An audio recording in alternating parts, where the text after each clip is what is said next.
એક પુરુષ સાંજે નોકરીએથી ઘરે આવે છે અને પોતાના ઘરની ડોરબેલ વગાડે છે. ડોરબેલનો અવાજ સાંભળીને તેની પત્નીએ દરવાજો ખોલ્યો અને બહાર ઉભેલા પત્નીએ સવાલ પૂછ્યો, તમે શાકભાજી લાવ્યા? ત્યારે પતિએ કહ્યું કે ના, એ તો હું ભૂલી જ ગયો. આજે ઓફિસમાં કામ જ એટલું હતું કે ટેન્શનમાં સાવ ભૂલી ગયો.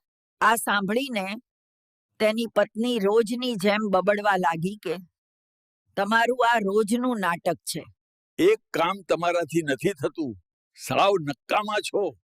એવું બોલતી બોલતી એ રસોડામાં જતી રહી.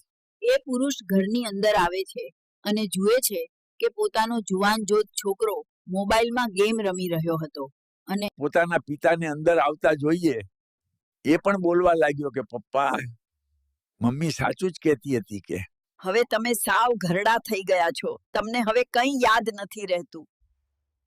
એ પુરુષ કંઈ પણ બોલ્યા વગર પોતાના રૂમ તરફ જતો રહે છે. તેના રૂમની સામે તેની દીકરીનો રૂમ હતો અને દીકરીના રૂમનો દરવાજો ખુલ્લો હોવાથી તે અંદર જુએ છે તો દીકરી કોઈની સાથે ફોન પર વાત કરી રહી હતી અને દીકરીના શબ્દો સાંભળીને એ પુરુષને ખૂબ જ ખોટું લાગી જાય છે. તેની દીકરી કોઈને ફોન પર કહી રહી હતી, હું ભગવાનને પ્રાર્થના કરું છું કે મને મારા બાપ જેવો પતિ ના મળે, પતિ આપતો એવો આપજે કે જે મારા બાપ જેવો ના હોય.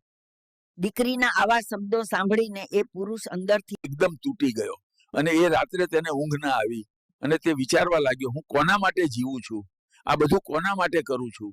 અને અડધી રાત પથારીમાં પડખા ફેરવ્યા પછી એ પુરુષ એક નિર્ણય કરે છે અને પથારીમાંથી ઊભો થઈને એક ચિઠ્ઠી લખે છે. અને એ ચિઠ્ઠી પોતાની પત્નીના ઓશિકા પાસે મૂકીને અડધી રાત્રે જ પોતાનું ઘર છોડીને નીકળી જાય છે.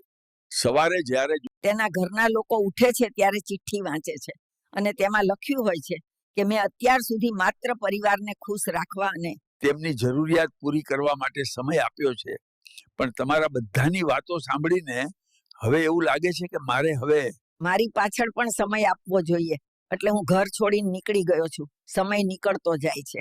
થોડા દિવસ તો ઘરમાં એ પુરુષની જરૂર કોઈને ના પડી, પણ થોડા મહિનાઓ પછી ઘરમાં કરિયાણાની વસ્તુઓ આવતી બંધ થઈ ગઈ, કારણ કે તેમને બિલ ચૂકવાનું બાકી હતું એટલે તેમણે ઉધાર આપવાનું બંધ કરી દીધું.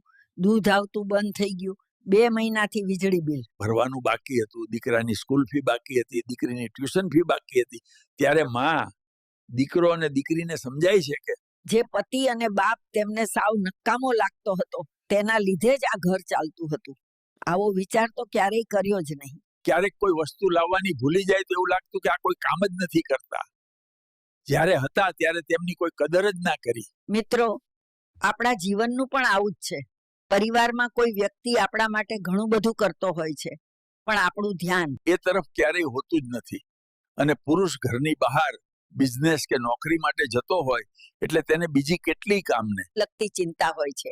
સાંજે કંટાળીને ઘરે આવેલા પુરુષને જો ઘરમાં પણ શાંતિ ના મળે તો એ પુરુષ આખરે ક્યાં જશે? વ્યક્તિ હાજર હોય ત્યારે જ તેની કદર કરી લેજો. પાછળથી દિવાલે ટીંગાતા ફોટાને ચંદનનો હાર પહેરાવાનો કોઈ અર્થ નથી.